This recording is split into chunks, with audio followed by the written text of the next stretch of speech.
Hello everyone, it's Jamal Thomas. Welcome to the Progressive Soapbox. So ABC News has just reported, or the very least is showing up on Twitter, that 27 people have been killed at a Texas church. This 27 includes the pastor's daughter that were part of the group that was murdered. I don't care whether you call it a terrorist attack. I don't care whether you call it a large number of people being murdered. I don't give a shit what you name it. Ultimately, what it boils down to is a person engaged in aberrant behavior goes into a room and murders 27 people. Now, some people would say it's a bad apple. It's the cop excuse. It's a bad apple. It's a bad apple. In no way do we want to look at the society itself that created the person that would go into a place of worship and murder 27 people. That's fucking amazing. It's amazing. People are going to scream about gun laws and everything else. And even if you got rid of the guns tomorrow, you're still confronted with an issue. Why? Why would a sane, rational human being go into a place and do that?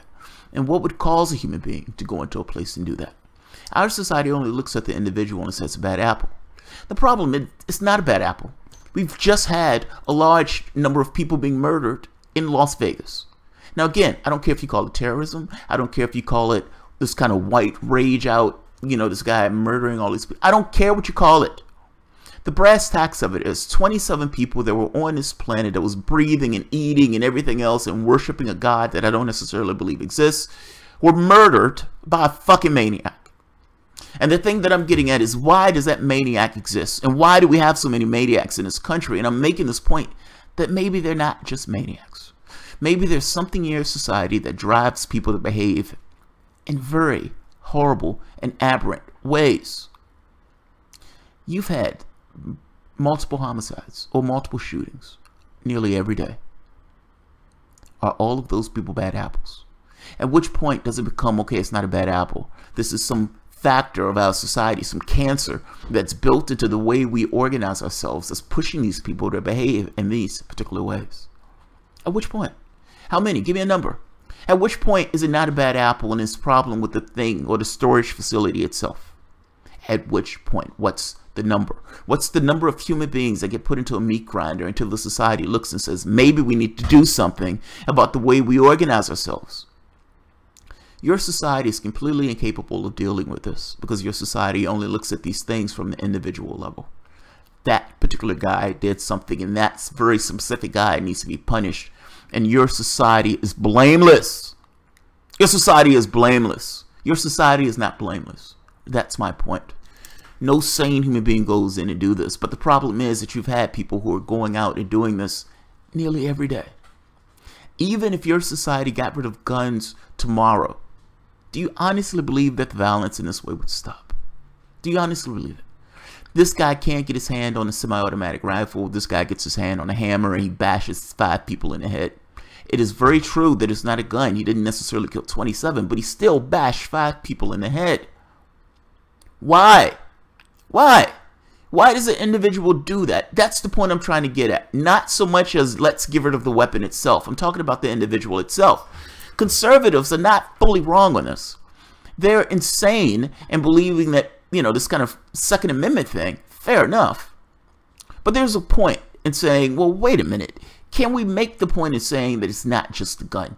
It's not just the person has a gun. It's the reason why the person believes they need the gun in the first place. And look, that goes in 2 ways.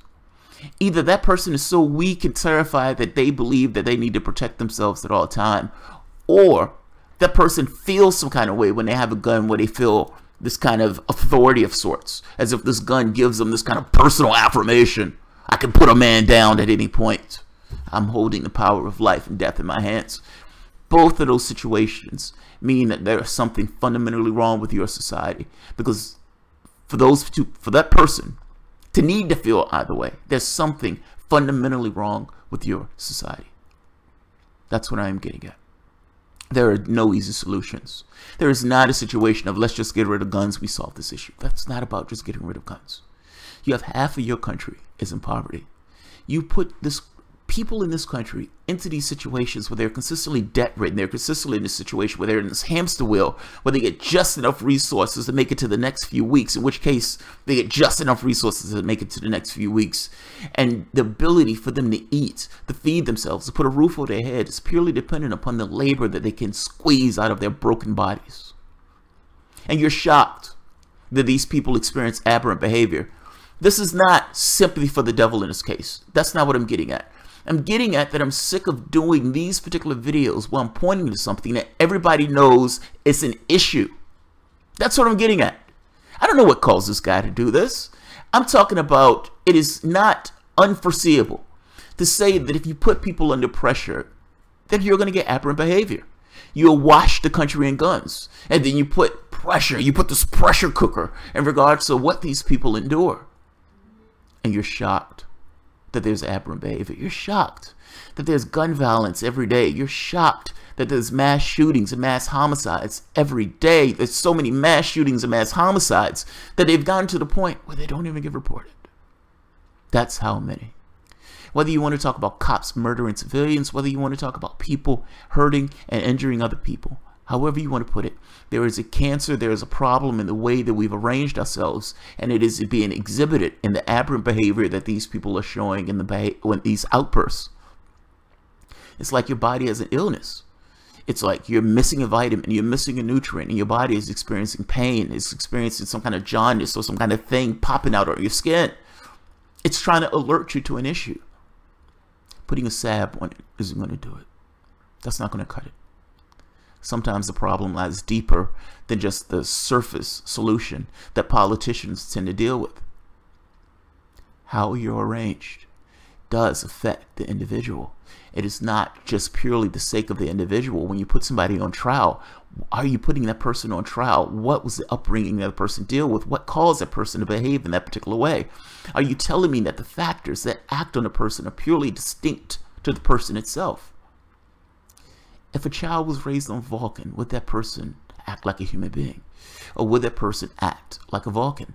If that person was raised in China, if that person was raised in Japan, if that person was raised in samurai period Japan, how would they behave? How would they act? I'm trying to make this point that where you are raised, your culture itself infects you with itself. It's like this person is not this kind of separate and distinct entity from the place in which the person was raised. Your society is a big fucking deal in regards to how you yourself turn out.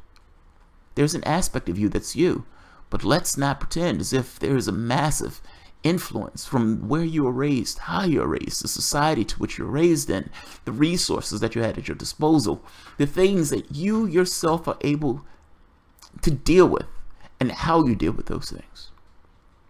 Meaning there's a pressure point. There's a point at which you burst. In no way does it justify the killing of these 27 people. I am trying to give it context.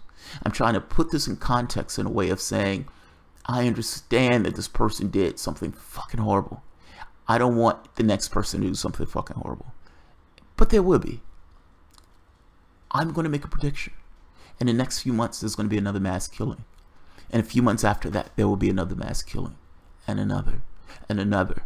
In perpetuity until the people and the way we arrange ourselves changes. Getting rid of guns is not going to get rid of gun violence. Getting rid of guns is not going to get rid of homicides and murders. It may help in the number of people who get killed in one sitting. Fair enough. If your goal is incremental change in the number of people getting murdered while leaving the things there that would push people to do that murdering, you may succeed if you try to get rid of guns. Fair enough. My point is, you need to go beyond that in regards to looking for solutions. It's not just about a bad apple. It's not a bad apple. A society of rational people, a society, an enlightened society, does not have the elements of that society that cause people to behave in that way. It's easy to say, oh, it's human nature. That's not human nature. Human nature is a malleable thing. And I understand that there'll be some percentage, just in general, of this kind of random stuff that may occur. Fair enough. But this has been happening nearly every day. You can't say it's random. You have to say it's an epidemic. That's the only honest way to say it. I don't give a shit what this guy's race was. I don't give a shit what this guy's color was.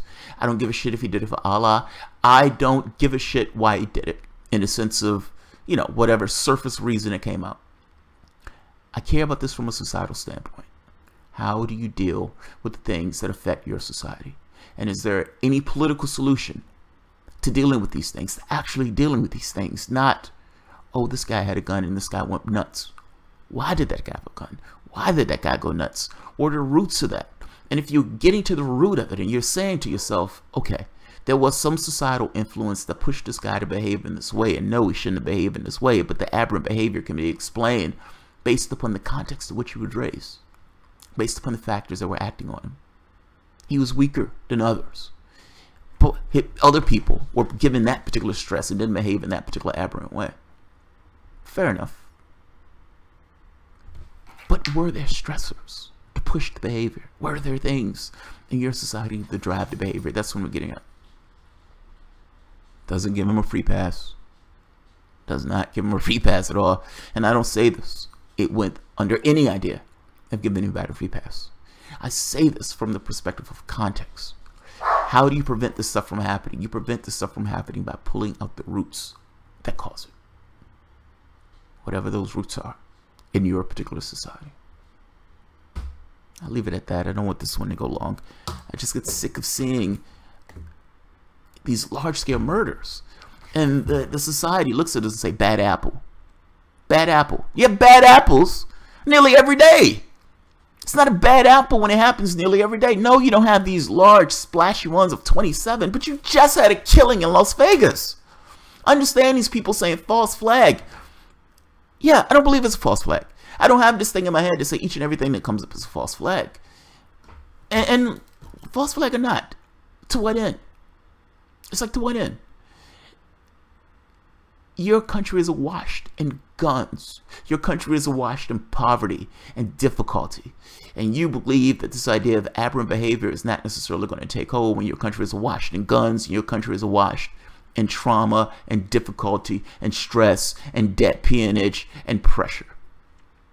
You've put people under persistent pressure cooker and you're shocked as shit when people explode. And again, for whatever the reason those people explode, be it race, finances, whatever. I'm just making the point. The vestiges of this stuff is built into the fabric of the way you've organized yourself as a society. And if you want to deal with these things, it's not as simple as let's just get rid of guns. Let's just get rid of guns. Let's just cut down the number of people in clips. I mean, they would have been able to murder 10 people, but we would have been able to stop them at the time where they reloaded. That's great. That's great. That's great. The things that cause a person to behave that way, they're still there, but at the very least, we can cut down on the number of bullets that the person have at their disposal. That is incremental change. Fair enough. Fair enough. Good job, Democrats. That is incremental change. I'll leave it at that. Like I said, I don't want to go too far. The information for the stories keep coming in. So, at the current time, I think it's 27 people were killed in a Texas church worshiping Jesus. Leave it at that. Alright guys, if you enjoy content, feel free to share, subscribe, Patreon, all that good stuff. Thanks guys.